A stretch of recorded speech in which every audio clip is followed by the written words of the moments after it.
Ladies and gentlemen, the beat goes on. Turn it up. What you're about to hear may cause your speakers to explode. Grant's Rock Warehouse is keeping it real in the feed. Get ready in 5, 4, 3, 2, 1, 0. Welcome to Grant's Rock Warehouse, and tonight we are live. We are looking at the album Lulu. Was this Metallica's career suicide, or was this Lou Reed's middle finger to the masses? We've got a panel that is absolutely outstanding. We're going to dive into Lulu and play a couple of tracks. We do want to hear from you in the chat. Let's do it. Piling on the power chords and pure pandemonium. Grant's Rock Warehouse.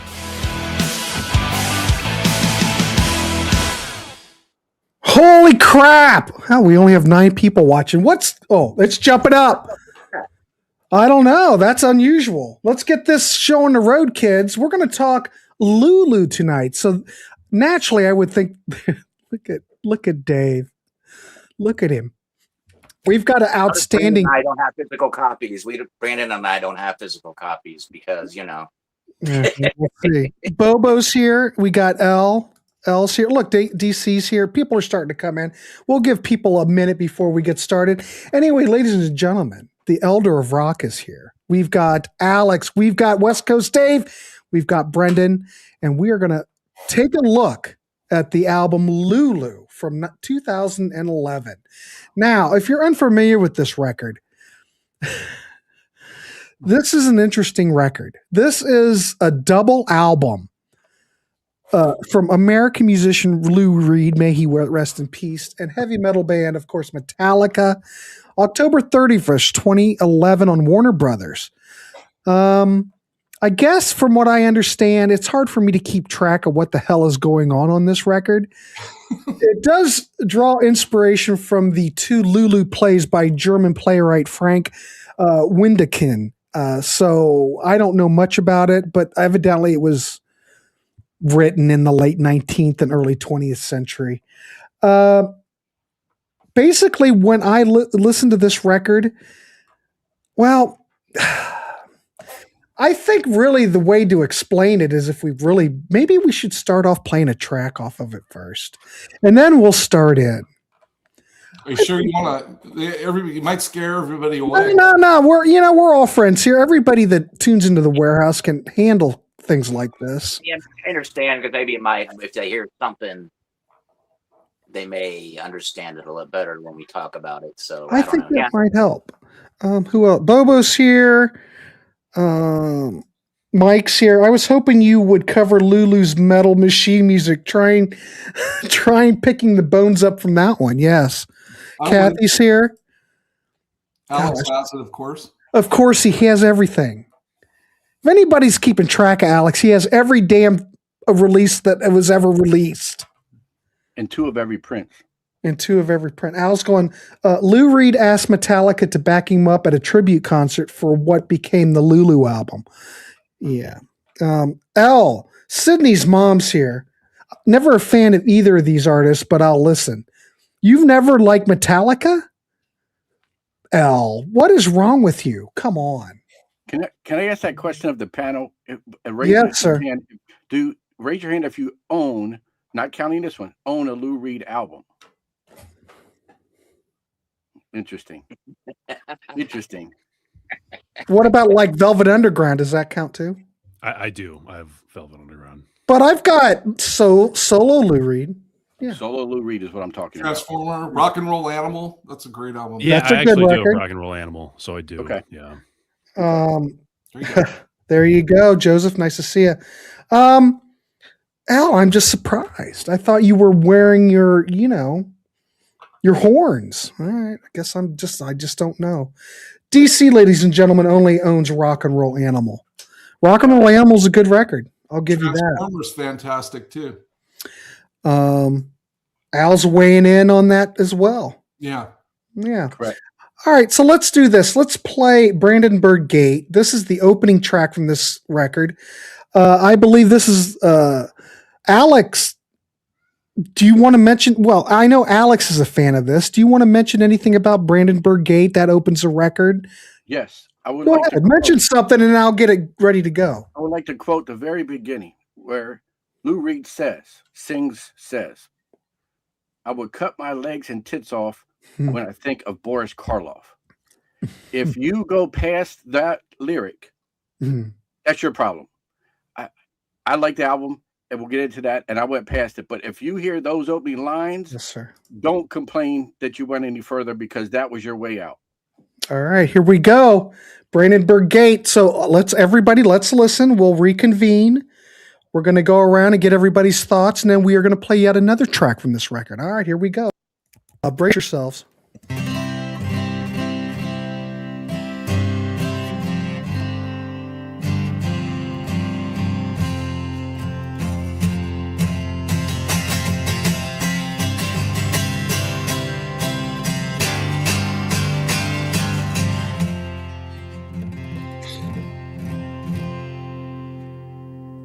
I would cut my legs and tits off when I think of Boris Karloff and Kinski in the dark of the moon. It made me dream of Nosferatu, trapped on the Isle of Dr. Moreau. Oh, wouldn't it be lovely?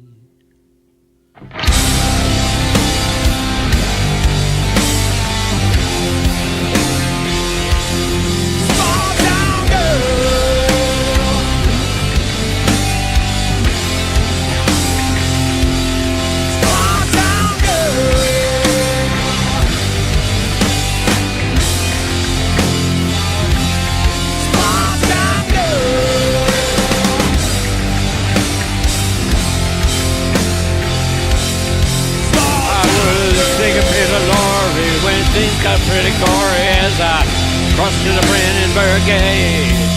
I was feeling snappy, perhaps I'd been napping if I'd just ate. Following hard can tear you apart on a midnight TH ship.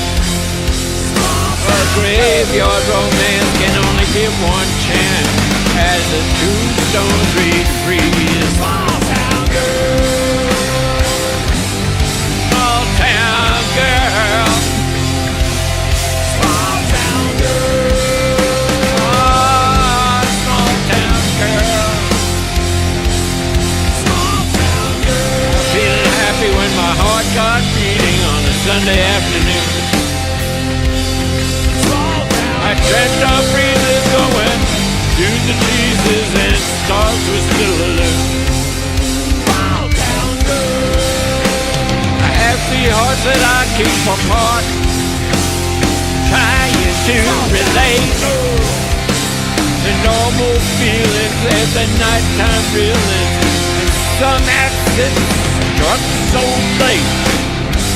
My small town girl, I'm just a small town girl.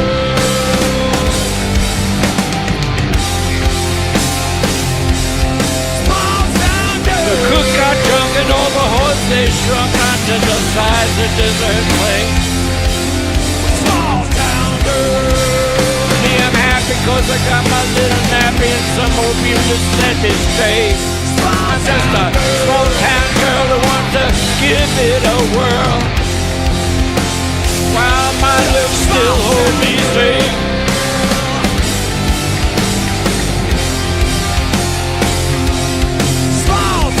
Made up to illusion and fantasy's fusion of reality mixed with dreams. I'm just a small town girl who's gonna give life a whirl, looking at the Brandenburg gate. I'm just a small town girl giving life a whirl, looking the Brandenburg gate. Yeah. I'm just a small town girl. Small town girl. Small town girl. I'm just a small town girl. Small town girl.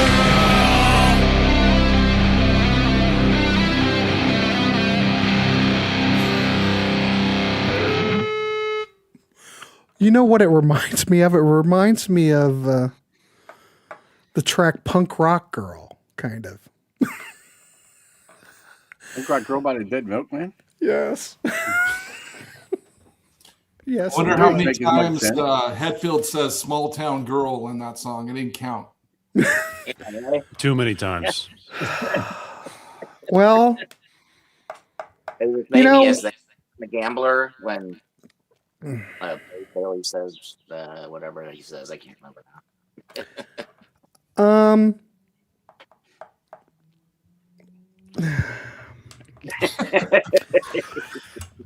All right, how we're going to try to do this show. Now we've got the panel here. Now we're going to get everybody's take on this record. Everybody either knows it, they've played it, they're re-familiar with it. We're going to get everybody's take, and I want to get everybody's score out of 10. Now, everybody in the chat, you know how we usually do these shows. If you've heard this record and you can give it a rating out of 10, I want you to do that. But how we work it in the Warehouse, we're just trying to turn people on to stuff. If this is a favorable record, I want you to give it a favorable review. We're just being honest here. So we are going to play another track, but I'm going to wait. I'm going to go and send it over to the Elder of Rock and get his takes on this record and his rating out of 10. Elder. Yeah, this is just, I don't know, man. It's like just a very strange record. It sounds just very, like, I don't know, thrown together or something. It reminds me of, like, if anybody's ever been in band situations and you're trying to write original music and you just kind of, press record and you just kind of jam and come up with stuff. It kind of reminds me of that. And then, because then you're not sure of where to go. And then also, then you'll have your singer come over and just like say whatever to get vocal ideas, except for this singer, like he's an old man. And so, and even though I know what Lou Reed looks like, I still can't help but picture like a Grandpa Simpson type, Abe Simpson, type guy singing this. I don't know. It's just very strange. Some of the Metallica stuff, there are some cool riffs here and there, but they just don't. It's either they overdo them and they just keep on doing them and do them on over, or they just don't. So they don't go anywhere. And so yeah, I don't get this record. I listened to it twice. It was quite a slog to get through. But I will give it, I guess, because sometimes Metallica stuff is okay. Like, I'll give it like a 3. Okay. Because sometimes Metallica is a cool riff here and there, but then it just doesn't go anywhere. To me, it just sounds like a bunch just screwing around in the studio. Yeah, like they're freestyling. Just sounds like a writing session, and then they just never did anything with it. Mm-hmm. Sydney blames Lars for the whole thing. This guy cannot. Moments on this album, actually. Elle's saying this guy cannot sing. Metallica, meh, had lots of success. So you don't appreciate James's vocals on this track, Elle? First song should be used for "This Is Your Brain on Drugs." Any questions? I don't know if I imagine somebody somewhere took out all the Lou Reed stuff and just has the Metallica stuff. I can imagine that by now somebody that exists. I've heard it a few times. Yeah, but it seems so more Lou Reed than anything. I mean, yeah, there are some parts on it that you listen to and oh, that's Metallica, but it really seems like a Lou Reed album to me. Me too. Yeah. Well, yeah, it is. I mean, Metallica's like his backing band, pretty much. Yeah. Yeah. I don't really see this as like a joint effort, really. It's a Lou Reed album, I believe. It sounds like he was in the next room trying to come up with some vocal ideas. Metallica's rehearsing in the next room, and it's just like it's a good recording. I will give you that. The recording is great. Probably because they didn't record very much. They just laid it down and went on. The Wizard says they are pushing it, trying too hard. It is strange. Wizard's not down. John the Music Nut, I love Metallica, but they were the wrong band for this project. Slayer would have worked much better. For some reason, the panel is laughing at that. They know drama better than Metallica. I'm not laughing at it. I agree with that statement. Okay. Lars overplays. I don't mind Lars overplaying, you know. I don't find him overplaying too much on this. Really, I don't, you know. I think he's underplaying, to be honest. Underplaying. Sydney, I thought Whiskey and the Jar cover was bad, but James sounds even worse on this somehow. I'm not sure if he really gels with Lou. I'm not sure Lou gels with anybody. I had that in my notes. That is my big complaint, is that's the wrong singer for these songs. I do not like his voice matched up with this at all. Yeah, Hetfield should have stayed off the vocals on this one. And just let Lou take it. Yeah. Or a different voice. And again, these are my notes, but I'm going to jump forward. And Well, why don't you go? We already got, the Elder gave it a 3. We got his thoughts. Go ahead, Alex. Go ahead and take it away. First of all, the big statement that's already made is this is a Lou Reed album, and Metallica's name should have never been on it. Had that happened, the Lou Reed fans would be talking about this in a totally different context. And I am both. I'm a Metallica guy to a point, and I'm a Lou Reed guy throughout his career, but there are some highs and lows. So just to clarify on West Coast Dave's point, yes, this is not happy. This is, so it's two plays that they kind of combine here. It's the plays tell a continuous story of a sexually enticing young dancer who rises in society through her relationships with wealthy men, but who later falls into poverty and prostitution. 3 out of 10. Uplifting story, is it not? Jack the Ripper actually even makes an appearance in this. So that's what we're working with, and that is in context of an idea that Lou Reed had.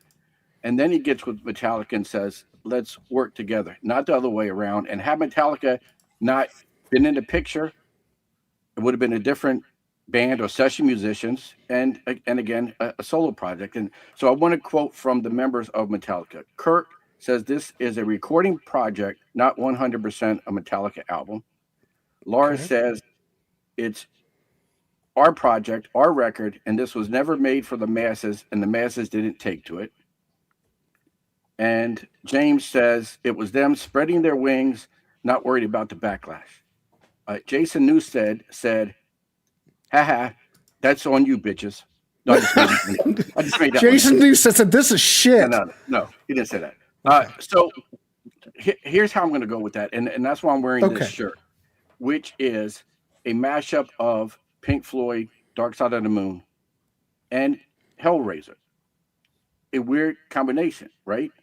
Hellraiser, yes. But the point is, this is a Pink Floyd design. If Pink Floyd doesn't have this for Dark Side of the Moon, we're not having this conversation about this shirt. And more people are going to buy this shirt as Pink Floyd fans that also like Hellraiser versus a Hellraiser fan who's going to buy a Hellraiser shirt with Pinhead on it. So this is what I'm talking about on this album. This is an album for the Lou Reed fans, and I get all the backlash of Metallica fans. I do appreciate, though, that as we're talking to people who don't like this album, they at least do have a Lou Reed album, and they have some comprehension of various styles of music. And if you're only in one lane and only like Metallica or heavy metal or thrash, this is absolutely not for you. So fine. But for me, as a Lou Reed fan, we're coming from Velvet Underground. Not a commercial success, a very fringe band, name checked as a critic's darling, but some of that stuff is not easy to take.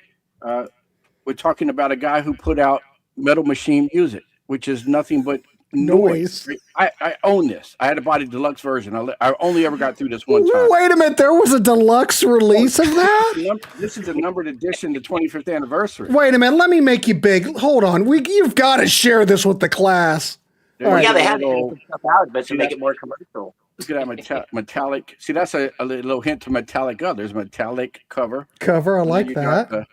There's a different cover. I saved the hype sticker, 25th anniversary, numbered edition. So, and that came out on that Buddha remaster series too, didn't it? It's Buddha. Yeah. Yeah, Buddha remaster. Wow. Alex, I have never seen one of those in my life. On the only one who deluxe bought it. version, they do some of those tracks live, right? Sure. Yeah. Look, here, we're also talking about a guy that did Okay. this. Here. This is 2 hours of interpretations of Edgar Allan Poe. Okay, so, and if you want to talk bad or hard listens, that's Lou Reed's Magic and Loss. All right, hold on. A great album. This is a great album, but it's about him losing a couple of friends to cancer. It's an incredibly hard listen. Okay, it's a heavy record. This is a bad Lou Reed album. I know it's a bad Lou Reed album. This is it. That's it. Minstrel is bad. Called The Original Rapper, where he sort of raps and sings. It's so bad, I had to buy the 12-inch of that so I could have all the extra songs that he did. He's got it so bad, people. Have you seen anybody that has it so bad? He's got to have it all. Fantastic. So what do I have to say about this? Yes. No parking. Again, I'll go back to the James part. And what I was going to say is, crazy or not, I could see a Lady Gaga adding a much better and different element to the vocals, or just a different male singer that didn't have that tone that to me just is off-putting. And I'm not saying Lou Reed can sing. We all know he can. He's talked through all of his music. So Lou Reed fans are used to that. That's the part that I don't like is that added aspect that it does something for me. The music is good. And as Brandon said, you can find it without the vocals. And it sounds like, demos of Metallica. Maybe they're working things out. I think that was sort of the whole point. They went into this with an improv nature. Lou Reed had his concept of vocals, and it didn't all work out in the studio. I know there was some issues with Lars and Lou Reed. They almost came to blows, I think, at one point. So this was a very just unusual project that the stars didn't align.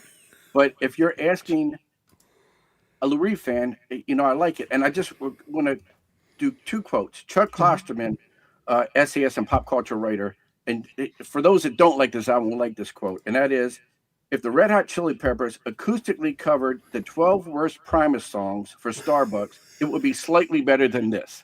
That's not as scathing as you can get. Now, on the flip side of that, Mr. David Bowie, who I think we all admire to some degree, said that he thinks this is Lou Reed's greatest work. I'm somewhere in between those two. I'm rating on a scale of 10 as a Lou Reed fan. I'm at a 7.5, leaning towards an 8. Okay. Wow. So you obviously get it. What is it about it? Huh? You don't get it. I don't get, certainly not what he's trying to say and all these weird lyrics. And I'm not in Lou Reed's head. But as a Lou Reed listener, that I get. I hear the emotion in his voice, the anger in his voice. He was certainly somebody who was small in vocal talents, but could convey his message and his story. And so that's what I get. I listen to it from purely the standpoint of feeling what he felt and not really understanding the story and all of that. So it's something that and it's not a regular play. I mean, this is a long album, right? I picked many other, and there's some of them, many other Lou Reed albums over this, but I have no problem with this versus this, which I literally got through one time in my life, and that was excruciating. But I do own the deluxe version of it, so that's of course he does. All right, cool. All right. Well, so far, ladies and gentlemen, we've got a 3, a 3, and a 7.5. Anybody in the chat has not voted on this, please vote now. I think before we head over to West Coast Dave and Brendan, let's play another track. Brendan, of course, is smiling, and we're going to play another track. Now, this might be better. I don't know. Let's listen to it because we can't base this whole record at least on, okay, we got more coming in.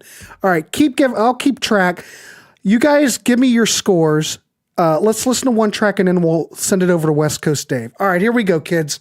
What we are going to listen to, where's my audio button? Oh, we're still in stereo. Well, I guess we're okay then. All right, we are going to play the track. We're going to play The View. We want to hear what you think. All right, here we go.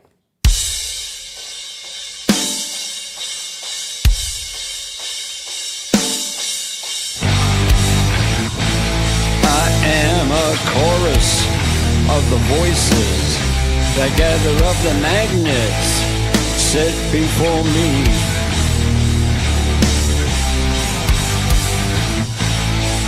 I attract you and repel you, a science of the heart and blood and meaning.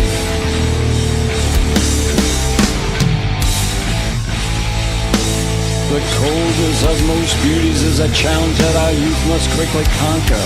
There is no time for guilt or second guessing based on feelings. I am the truth, the beauty that causes you to cross your sacred boundaries.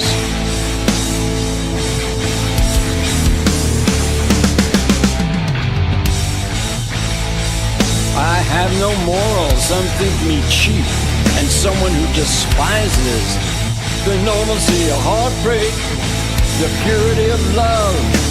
But I worship the young and just formed angel who sits upon the bin of lust. Everything else bores me. I want to see your suicide. I want to see you give it up. Your life of reason.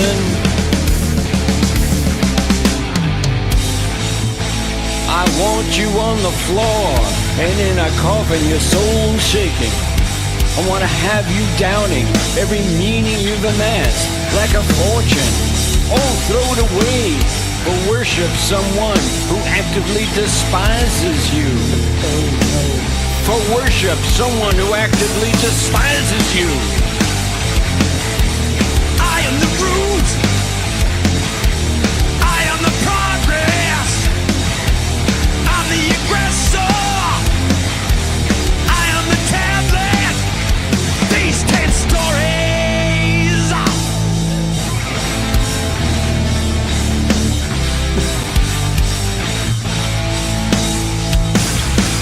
Worship, worship. Pain and evil have their place sitting here beside me. I offer them to you as servants of the gold that you must give. Pain and evil have their place sitting here beside me, and I offer them to you as servants of the gold that you must give to me. I want to see your suicide.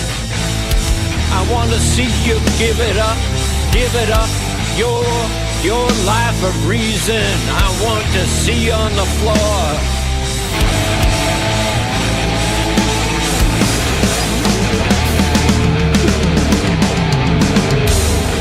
And in a coffin, soul shaking,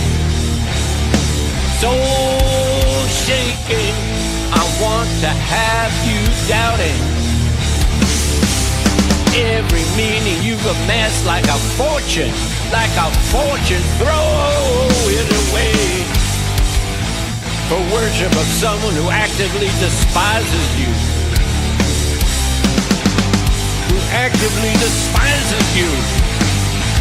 I am the view. I am the table. The table! I am the view. I am the table. I am all this. I am the root. The progress. The aggressor. I am the table. I am the 10 stories. I am the table. I am.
Probably should let that sink in for a moment. Well, what's everybody's thoughts in the chat? Oh, hell, what's everybody's thoughts on the, Alex likes this already. I'm not going to ask him. He loves this. There's good. Okay. Cindy's going, there's good riffs. There's parts where James sounds fine, but my God, is this mindlessness. It just seems like it's free flowing. There's no anything written down. Things are just flowing out of them. That's kind of what it is. It's kind of avant-garde. Yeah, it's performance art for sure. Performance art. Yeah, yeah. Hey, look, and let's remember, this is, even if you want to call it collaboration, okay, fine, we'll do that. We're talking about Metallica, who did Load and Reload and Saint Anger. So I have bigger issues to pick with Metallica, no matter what, than this album. Right. Okay. Fair enough. All right, I'm going to send it over to West Coast Dave to get his thoughts on this record, or this track, or anything about it, and your score out of 10. Thank you, okay. West Coast Dave. So we were on a different show, taping a different show, and people were talking about this album, and I got interested in it, and I just put it on while I was working, and when it was over, so I was a little distracted. I didn't just focus on this album. But when it was over, I was like, you know what? I really enjoyed that a lot. Okay. And I think a lot of this has to do with, do you like Lou Reed in the first place? And Lou Reed is going off the absolute deep end. This album's just unrelenting. It's absolutely singular. I mean, if you can appreciate that, it's not like anything else that there is. It's its own beast for sure. This album is absolutely gargantuan too. I mean, it's just massive in scope. And part of that is because they didn't take the time to really write the songs. It's just kind of like a sound experiment. There are an insane amount of words on this album. I mean, there's just pages and pages and pages of words. And I guess it's poetry, and either you like it or you don't. I really do think at the beginning when he says, I would cut my legs and tits off, the first thing on the album, most people are just like, I'm done right there. That's it. And there's still a whole hour and a half left. Mm-hmm. I actually really do like that song, The View, that we just heard. There's a lyric in there where he says, for worship someone who actively despises you. I don't know. I think that's kind of fascinating. I like to think about that. So I really do like some of the words. Okay. I think some of them are just meant to be really shocking and over the top. I do think that song that we just listened to rocks pretty hard towards the end for a little while. Yeah. It's got its moment. Now, anybody that says, I hate this record, I get it. I totally get it. This is Robert Trujillo's best album he's ever been on, though, in my opinion. Whoa! I'd rather listen to this than the Black Album. I never really the Black Album in my entire life. No. You ever heard Infectious Grooves? Infectious Grooves? Yeah, Robert Trujillo, Infectious Grooves. Yeah, the band Infectious Grooves. I've heard of them, but I've never heard that. Well, shots fired. Then you need to hear his bass on that, because that's like some of his best stuff on that stuff. So I'm not a Robert Trujillo expert. I just thought it'd be a funny thing to say. I'm not either. I was just, if you want to hear some better stuff that he's done, then check that out. It's like it's punk and funk. It's a punk funk thing. I mean, to me, Metallica needs Cliff Burton. And I mean, I like And Justice for All, but it doesn't even come close to the albums with Cliff Burton.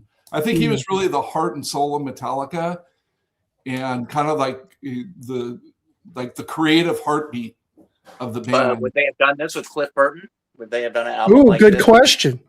Cliff Burton was into some pretty experimental type stuff. Who knows? I think he might have done this. It's it's impossible to say, but what I noticed that there's a commenter named Kathy, and she said, I think Lou Reed should do a duet with Bob Dylan or something. Mm-hmm. And what's funny is that first song, Brandenburg Gate, when Hetfield keeps singing Small Town Girl, what I kind of think they were trying to do is they're kind of trying to copy Girl from the North Country by Bob Dylan and Johnny Cash and have two really distinct, sort of clashing, but somehow work together vocals. I mean, I don't think it really worked as great. I mean, I think Girl from the North Country is a classic song, but it was kind of the same idea where they took two very different vocalists and sort of tried to pair them together to see what would happen. And it's an odd combination. It's odd. It's very odd. Reminds me of that. So this album sold the cozy 280,000 copies worldwide. And Metallica is the biggest band in the world. You know, I mean, correct me if I'm wrong on that. So I think that's really fascinating, just that the album itself is so rejected. I mean, that's not why I like the album. One of the reasons I really like the album kind of is the last song, Junior Dad, is 20 minutes long. And it ends with all these ambient synth drones, like hypnotic kind of synth drones. And I really like that sort of music. So the last song is about 20 minutes long and it's real spacey, and it just falls in line with some other things that I've listened to in the past, like Spaceman 3, or Lou Reed's got this Street Hassle. He's got this album called Street Hassle, where he does some stuff like that too that I think is really good. You know, and overall, I just think that this is this is way more interesting than a lot of other things I've heard. I give it an 8. Okay. Hey, we're honest here in the Warehouse. We're just trying to turn you on to stuff, or just letting you decide on your own. You've heard a couple of tracks. That should be enough for you to maybe you want to go investigate further or not. All right. Play more before he comments. Go ahead. What's that? Brandon wants you to play one more before he comments. No, I'm I so think defeated already. He's two was a lot for Brendan to take. All right, let's throw it to Brendan. Brett, your thoughts on this record and your rating out of 10. Dave, I can't believe what you just said. You said this is your favorite album with Robert on it. You can't even hear him. He's so low in the mix. I can't hear any of his bass parts. I was going to mention that too. I don't hear him. I can hear him decently. Obviously, I'm not a huge fan of Robert Trujillo. So, well, if you can send me your mix, that'd be awesome, because I wish I could hear him on this. Maybe it's an audio issue on my end, but wow. Okay, I so really didn't notice him. I didn't notice. Yeah, I didn't notice him at all. That's funny because when the first time I listened through, I was like, I like the bass playing on this. So I don't know what to tell you there. So what I noticed predominantly, is Lou's vocals, obviously high in the mix.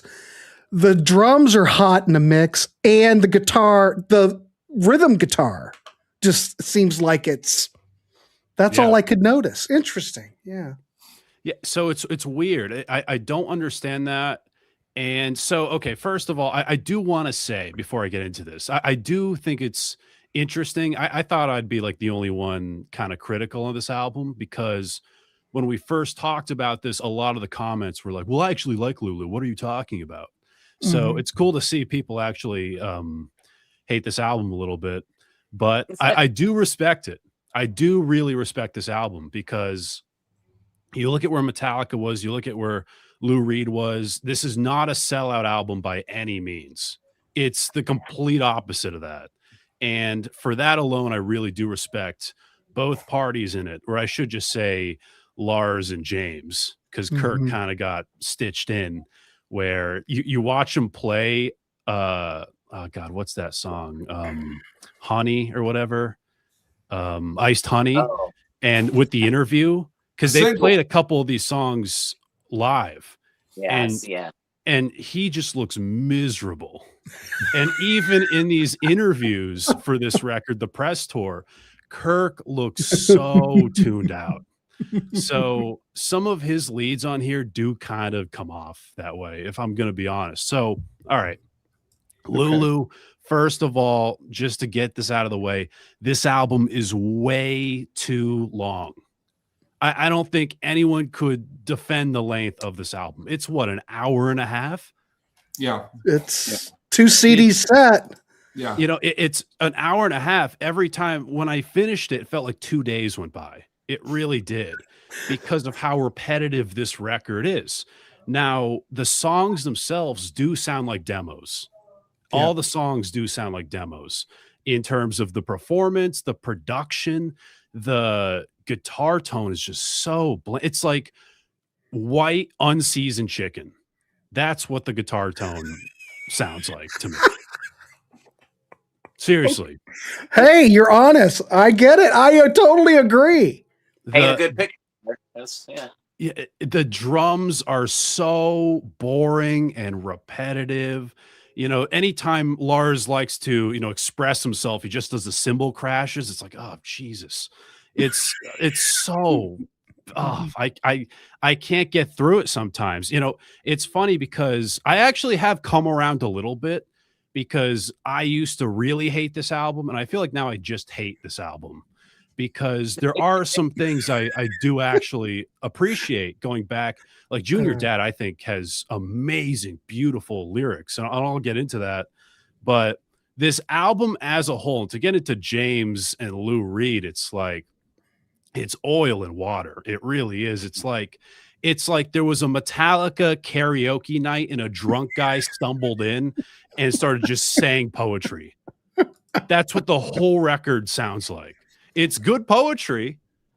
It's good poetry, but it's like, it's so hard for me, because there's a lot of times where like Metallica will have like a cool riff or something, like, oh, that's cool. It's like, Lou Reed, can you like just go away for a second? Can I just listen to this for a little bit? And then there's parts where the lyrics are like so cool and fascinating, where I'm like, Metallica, can you just like fuck off for 2 seconds, please, as I take in some of these lyrics. But God, the vocals, James Hetfield to start, some of the deliveries just have no direction, really. It's like he just doesn't know where to like channel any emotions here, and it sometimes almost sounds like he's coming up with melodies while they're coming out of his mouth, and it just sounds so awkward sometimes, especially paired with Lou Reed's vocals, which are just so low energy. They're so low energy, and it's not that it's a skill issue, because there's a couple songs where Lou Reed actually like yells, and it's like, yes, where was this the last hour, and I wish there was more of that. But there's so many sections where he just sounds drunk. He sounds uninterested. Mm-hmm. And I wish he put a little more into this. God, the riffs too. Some of them just tread water for so long. There's this song, Mistress Dread. Mistress Dread. Yes. It's horrible. The riff is like for 8 minutes. It's like you're, and then Lou Reed's talking to you. It's like you're having a migraine while a paralysis demon is trying to communicate with. That's what it sounds like. It's so terrible. That song to me is keep waiting for something to happen. Okay, what's gonna happen? What's gonna happen? Go for something. Nothing ever happens. Nothing happens. And it's like, dude, the song's 10 minutes. Why are there 2 riffs? And here's another thing with Metallica. All right. It's like they've experimented more on other albums, in my opinion. On Load or Reload, I thought they were experimenting way more than on this. This just sounds like sometimes at like just generic butt rock sometimes. Like there's just nothing interesting. Like you can at least explore cool, like, chords and things that like they never really went out of their comfort zone. It sounded like it's like some of these riffs seem like the throwaways of Saint Anger sometimes, where it's like, what, like really, like for 5 minutes you're going to play this riff the whole time. This album definitely works though for a song like Junior Dad. Funny enough, where like Metallica are practically absent. It's funny because sometimes it feels like this record goes back and forth fighting whether it wants to be a Metallica album or a Lou Reed album, where songs like on the Jesus, what are we talking about? The F side of this, the last half of this, where there is a real atmosphere and mood, and the vocals and lyrics really reflect it. It's like, oh, we're building something here. There's something that's actually happening. Junior Dad, for example, but he just has to go fuck you and make it 20 minutes. You know, it could have been great, but the moody section's cool. But after an hour and 10 minutes, it's like, come on, I'm exhausted already. But I think that's a lot I had to say. And I just want to say also, this does feel like such a middle finger to both fan bases. It really does, because you have the artsy, Lou Reed, everything, anything. I love art, and we're so above these other commercial bands. And then you have Metallica, the biggest, one of the most commercial bands, especially with the Black Album specifically. So it's a big FU to the Metallica fan base, especially Lou Reed making James be like, I'm a small town girl, or small town, whatever the hell that chorus is. And also, I don't know, it's just, and the Lou Reed fans, like, they must think they're so above. Some of them, the very, very hardcore 1% of that fan base, probably see themselves above a band like Metallica. So it's a weird album to end a career on, but I think it's intriguing. It's interesting. It's a really wild thing to exist, but I do respect it in a sense. If I was to rate it out of 10, I'd give it a 4. All right. And also, and I don't know if anybody in the panel can, did we ever find out why he cheated on himself? Why did he cheat on himself? The song? Did you ever find out why? You said that. Well, it's why do I cheat on myself? It's a part of the story, I guess. It's like, because it's all a concept, and it's about this. The wife becomes a prostitute, I think. You're asking. But he's Lou Reed. I thought Lou Reed is Lulu because he sings from a woman's perspective for the whole album, which is funny because he says like, "I'm a small town girl" and stuff like that, and in that, he's intoning like that. His wife, Laurie Anderson's going, yes, Lou. Yes, Lou. Keep going. Yes. It's art. It's art. Yeah. While she's in the other room playing a keyboard, one note, dissonant note over and over. Here's the biggest thing that Lou Reed is happy about to this day, and he's smiling somewhere, in that we're talking about this album. If Metallica isn't on this, we're not having this show. No one's having this conversation. 10 years from now, it's forgotten. With Metallica associated with this in perpetuity, this album is going to continue to be talked about. So, correct. In a way, Lou Reed has a final victory. And I don't know the whole backstory on where he was recording this as to where his death was 2 years later. If some of that came into play and some of his vocals and his emotions, and that could have been part of it as well. But if there was ever a as everyone has now been saying, an FU to everything going out, Lou Reed did it in spades. Yeah. I mean, it took serious balls to make this album. Serious balls, right? Look, let's not forget this either, though. 2 hours of his interpretations of Poe. I mean, that's not exactly the easiest lesson either. But that's Lou Reed. He was never easy. He was always difficult and always combative. I think for the Lou Reed fan base, this is a lot easier album to take. Yeah. But for the Metallica fan base, this is career suicide, because I don't think they ever really. It's quite shocking. But me, listening to it, I didn't care for it, but I can appreciate that Metallica, probably looking up to Lou Reed, thought, fantastic. Lou Reed wants to do this record and have us involved. We're game. I get it. Lou Reed is an institution. Let's be honest. His work with Velvet Underground. Huh? Down, right? Don't they kind of look really pretentious if they turn him down? Like he asked them to do an album. No, man, we don't really, I don't know. It's kind of hard to say no to it would kind of be hard to say no to Lou Reed even. But when I listen to it, it just seems like oil and water. Yeah. I think we could have gotten a better band to work with Lou Reed. Yeah. But Lou Reed does what Lou Reed wants. He wants work with Metallica. Metallica's open to it. And the fact that they put this out and they exposed themselves, warts and all. I have to applaud that. And There's we talk a about great suicide. quote in the interview. There's an interview where they were on the press tour, and the interviewer goes to Lou Reed. He goes, "How many months did it take to write and record this album?" And he goes, "Weeks. It took weeks. It took like 2 weeks." It sounds like it too, but it's just insane. Do you think this album didn't sell? So I guess a lot of people didn't pay attention to it. I believe it still might be in print in Europe, but it's not in print here. It's not a print. I looked it up today on vinyl. It's like $400 if you want. Yeah. So I think this whole thing went out of print. Obviously, it didn't sell. Maybe they're gearing up. 250 to 280,000 copies. What was that? 280,000 worldwide is what I saw. So That's nothing. That's nothing for nothing. Metallica. That's a lot for Lou Reed at that stage in his career. Right. Lou never had a platinum album. Lou Velvet Underground never went platinum or gold or anything. No. We know what Velvet Underground is, but that stuff never sold. Lou's solo career never sold. He probably sold more records here with Metallica than he ever did. Walk on the Wild Side was a top 40 hit. Yeah, Walk on the Wild Side, and then I think some rappers sampled it too. Probably made more money off of it. Album sales, was never big. And we talk about career suicide. Remember, Metallica already had enough in their discography that fans are already complaining about. So maybe that impacts their sales.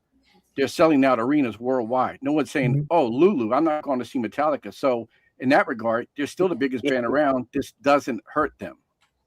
Yeah. Can you imagine if they said, "All right, we're going to do a Lulu song now"? Can you imagine that? You're at a Metallica. I don't know. All right, They've played some of them live. What? Bobo. They played a couple live. They have. I know, but I know they have. Heroin, yeah. Which, that would suck. I mean, Lou Reed's written some fantastic songs. I will say that.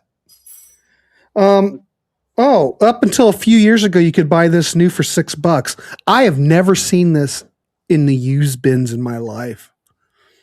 Really? No. Yeah, I had to order it from England. I think, they're available in England. Berlin's another great Lou Reed album. Yeah. So one way I admire that they did it, it's like, we're just going to do it. Yeah, but it sounds like demos. I don't hear any bass on it. It's a weird mix.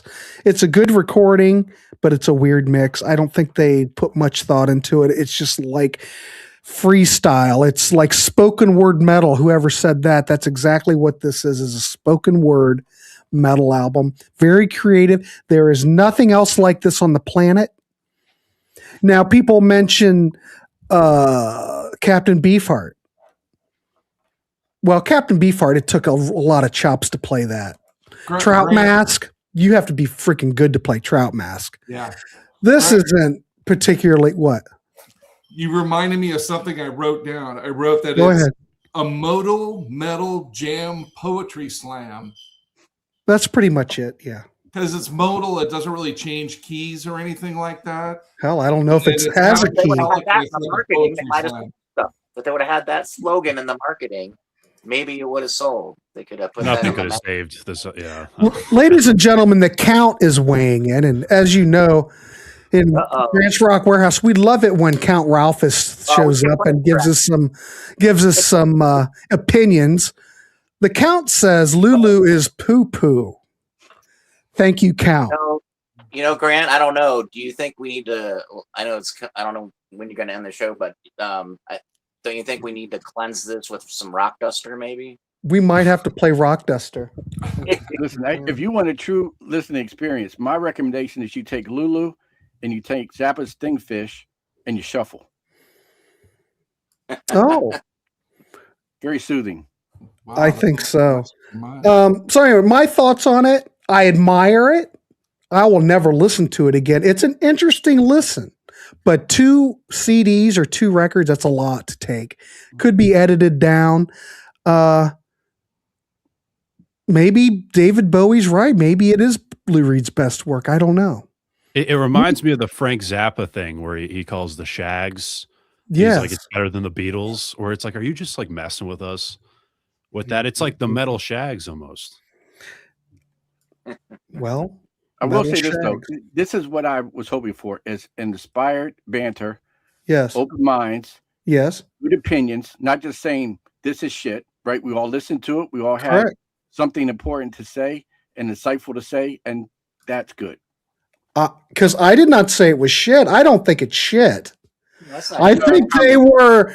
I think when they worked on it, they put their heart and soul into it. I think maybe they wanted it to be raw and intimate and with raw edges.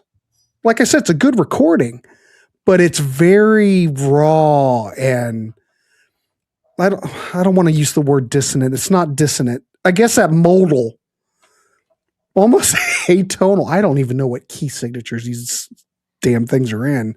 Hell, I'm not even sure if they're songs, but I appreciate it. But what would I get? I would probably give it a 3. I'm never gonna.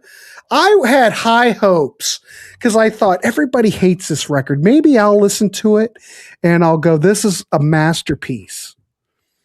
I did not come off thinking that. I think it would have been a stronger record had Metallica played on it and James not sang on it. Leave it to Lou. I think it would have worked better, or just had Hatfield sing it. I don't know. I don't think the two of those are a good blend.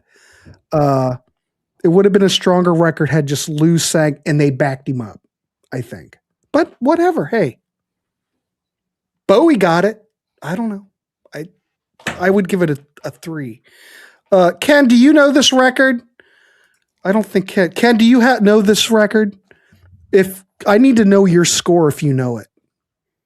And if anybody else real quick knows it. Okay, 4. Okay, Ashley's coming in with a 4 out of 10. You guys have a favorite song on this? No. I don't know. Your Poison. I like Pumping Blood a lot. Mhm. And I like it's really intense. And I like Junior Dad, all that and stuff. That's what Yeah, the beginning of Pumping Blood sounds like a real song. Kind Yeah. of. Yeah. I guess I didn't mind that one. But yeah, probably be it. Let me see here. That's the song where he says, I'm going to waggle my ass like a dark prostitute. All right. Okay, Ken. Grant, I love Reed and Metallica, but not a fan of this album. Okay, I appreciate it. Was just tuning in and took that out of context, West Coast. Well, kids, let's do the unravel. Okay. This is what we're going to do. We're getting close to the witching hour. Before we unravel and give our score, damn it, I think the Elder Rock had a fantastic idea. And I don't know if Brendan's heard this. Ladies and gentlemen, before we give the score, the great, fantastic band from Cincinnati, one of my favorite things that I've discovered lately, Rock Duster.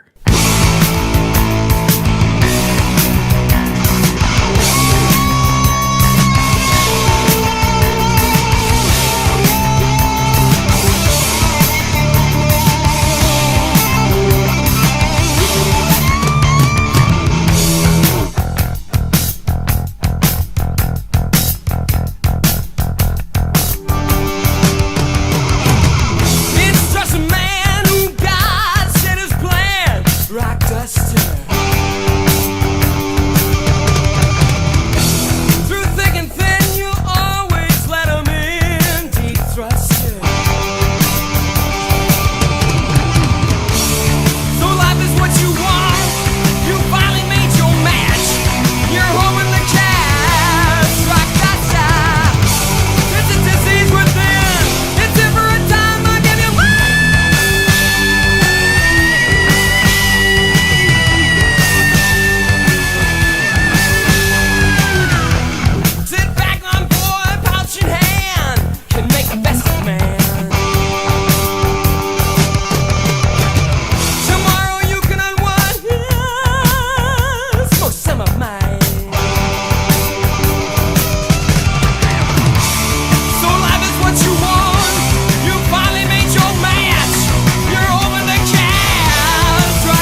every show.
Yes!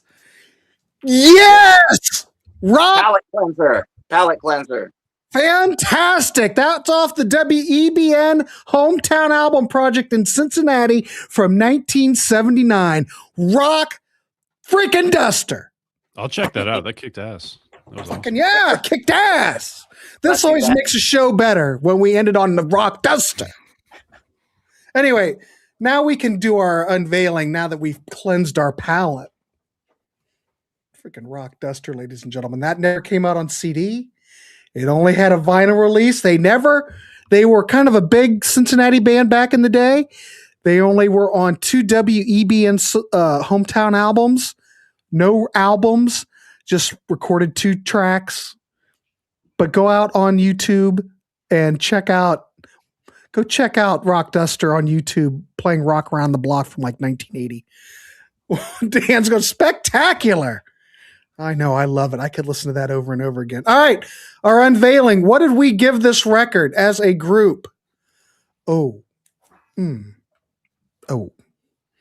Ladies and gentlemen, I'm going to round it up to help it. We give it a 4.4.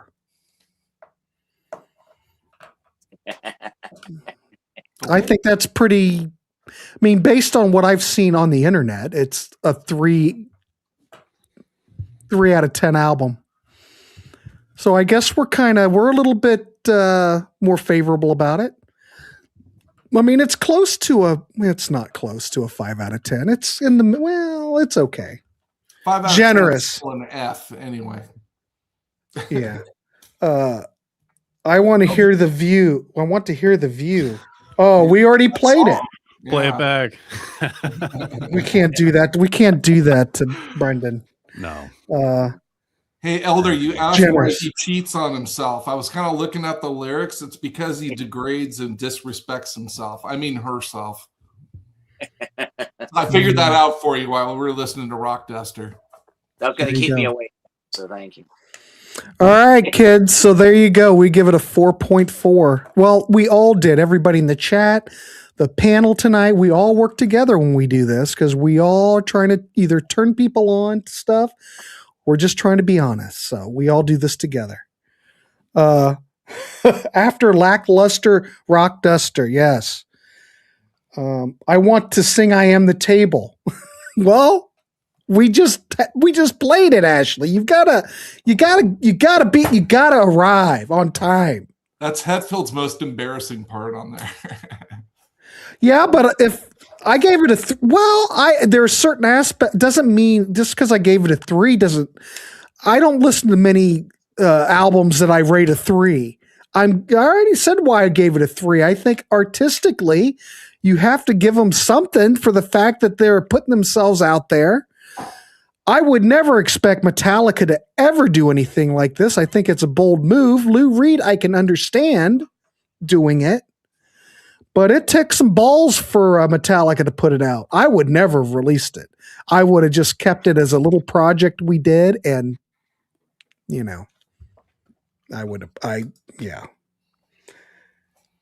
Kathy would have given a 3.9 out of 10. It's very specific. 3.9. Dances were generous. Okay. So there you go. I have to give it something. It's not horrible. I could listen to it again. I just think you'd have to be in the right mood. Like, I think I'm not sure what mood, but a different mood. What? Like, I think on the F side of this album, how many discs this is, there are stuff to appreciate, like the moodier aspects where it like works, where Hetfield's just not at like even there. And it's like some like cool atmosphere, and he's singing these or talking about these crazy cryptic messages, whatever the heck he's singing about. I think those parts, like the last 3 songs, there's some elements that work, and Junior Dad, I think, is fine, but just way too long. So Metal John, you being serious, it's a 10 out of 10. Why do you give it a 10 out of 10? Do you feel that this is Lou Reed's finest moment? I mean, briefly, why do you feel that? I wish we could take calls. Oh yeah, we got Metal John on the phone. John Metal, can you just call us? Yeah. Give us your brief summary on that. This is Metal John from Indiana. This is the next step for the Warehaus. We're going to start taking calls once I figure out how to do it. God, that's going to be fantastic. Baby, we're going to... You're opening up a Pandora's box. Why? I think it'd be fantastic. We're going to do it. Weed doesn't sell seeds anymore at 1 out of 10.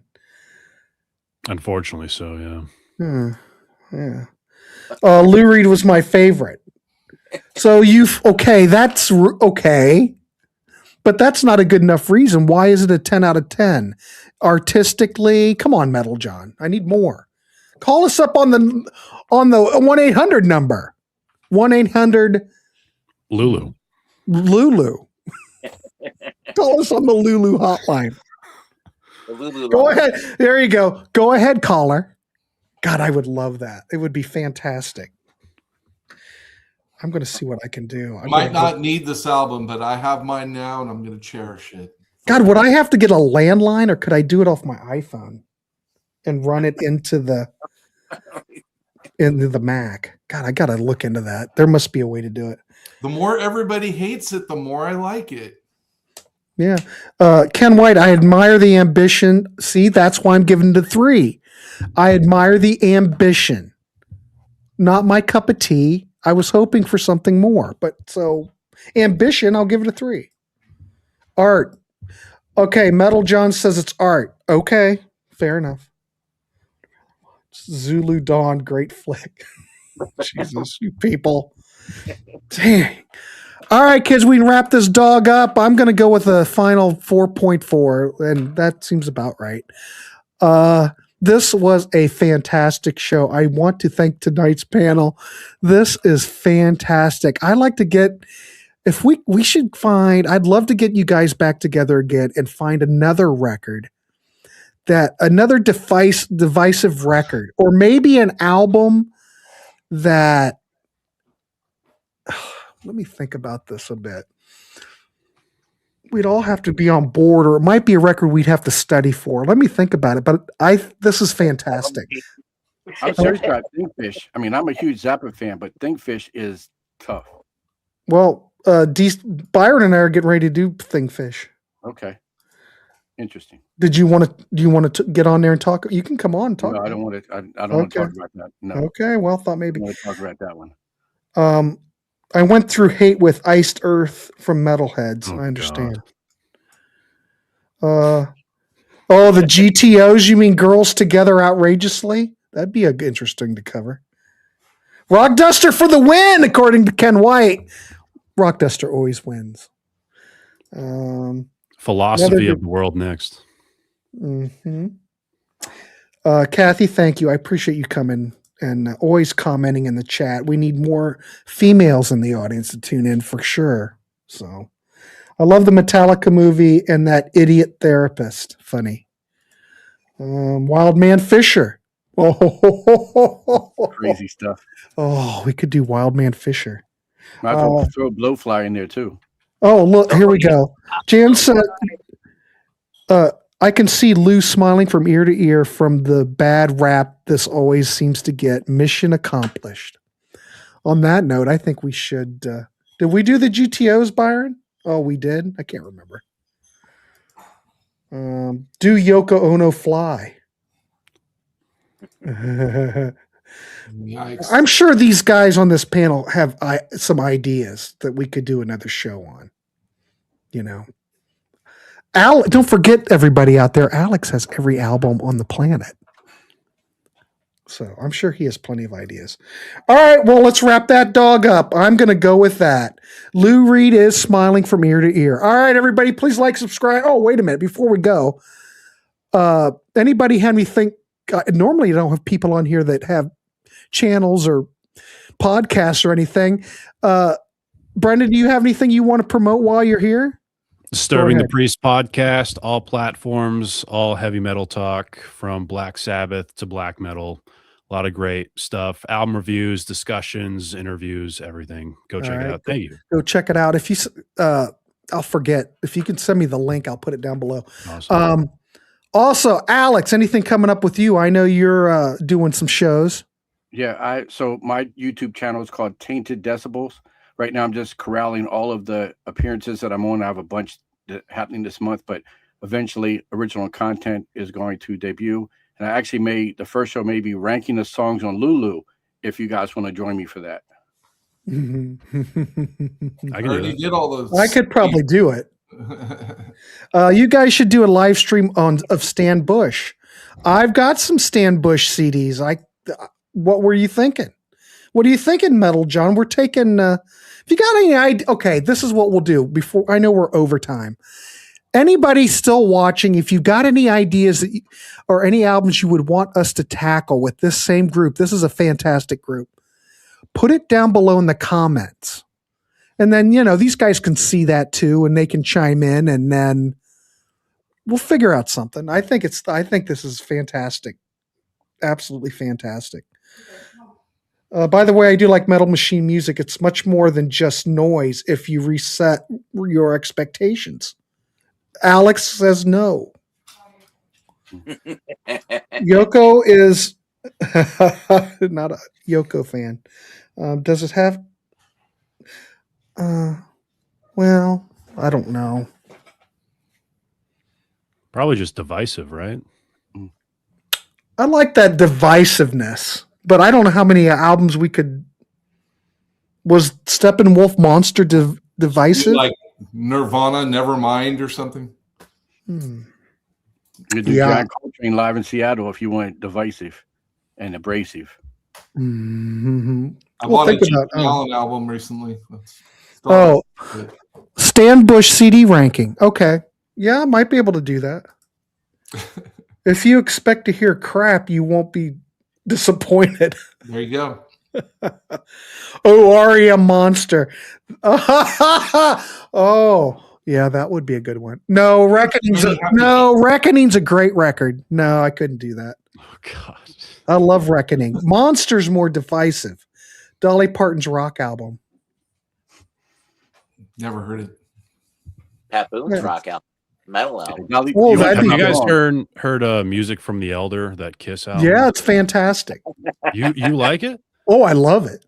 Wow. Well, we can talk about the Elder. Oh, I absolutely love it. Yeah. It's divisive. Oh, really? You haven't seen any of this? I would be totally new to that. So You don't know The Elder? fresh take. I've never heard it. Really? All right. Oh, music from The Elder. I think we should do music from The Elder. I don't like that album. I'm not this negative all the time. But we'll play a I'm couple not of a fan tracks of from that. it. It's okay not to like stuff. Yeah. I don't know. Tin Machine. T is coming in with. Who said Tin Machine? She's agreeing with Tin Machine. David Lee Roth, your filthy little mouth. That's a good album. Is it divisive? He did one that was called Diamond Dave. That was kind of that's no good. The Dirty Little Mouth was. It's after A Little Ain't Enough. It's a good album. Yeah, I'm not sure if that's. It's a little different, but it wasn't awful. Carrie says we have to do The Elder. I'm down. Neil Young. Who's all? Totally down. I love trans. I would do trans in Really? a second. Oh, I love trans. Well, look, it sounds like we have plenty to do. I think I'm voting for The Elder if anybody wants to talk The Elder. I'm in. I don't know. Sure, Maybe I Dan. might find a new appreciation for it. West Coast Save, can you study up on The Elder? I will. I would Okay. enjoy that. I think we all need to paint our faces for that one. No, I'm not doing that. Oh, come on. All right, we'll be back. We'll do something next month for The Elder. I'll send some dates out to these gentlemen. I think The Elder might be fun, and we will play tracks from The Elder. I will play an Ace Frehley track. I'll play a Gene Simmons track, and I will play a Paul Stanley track. Sweet. We will share it together. All right, let's wrap this dog up. Gentlemen, fan-freaking-tastic. That was fun, guys. Thanks, It was Grant. fun. Yeah, We'll see you in the next one, everybody. Take care. See you later. Bye-bye.